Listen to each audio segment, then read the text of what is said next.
መላ መርካቶን ባሳዘነው በትናንቱ ክስተት ከ150 በላይ ነጋዴዎች ሱቃቸው እንደፈረሰና ቦታውም ለአንድ ባለሀብት እንደተሰጠ ታውቋል።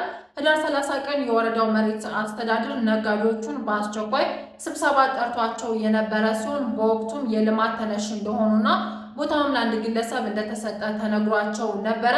በዚህ 2500 ካሬ መሬት ላይ አብዛኛዎቹ የወርቅ የሲኒከር ጫማና የሴቶች ቦርሳ ነጋዴዎች ናቸው።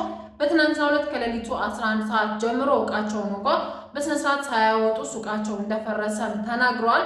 ነጋዴዎቹ እንደተናገሩት ከሆነ ቦታውን የማልማትና የመገንባት አቅሙ አለን ቢሉም የሚሰማቸው አካል ማጣታቸውንም ገልጸዋል። ሁለት ወራት በፊት እያንዳንዳቸው ለኮሪደር ልማት ተብለው ከ40 ሺህ ብር እስከ 50 ሺህ ብር በነፍስ ወከፍ የከፈሉ ሲሆን አሁን ግን ዕቃችንን እንኳን በስነ ስርዓት እንድናነሳ አልፈቀዱልንም፣ ለምን እንዴት ብሎ የጠየቀ ሰው ወደ እስር ቤት እየተወረወረ ይገኛል።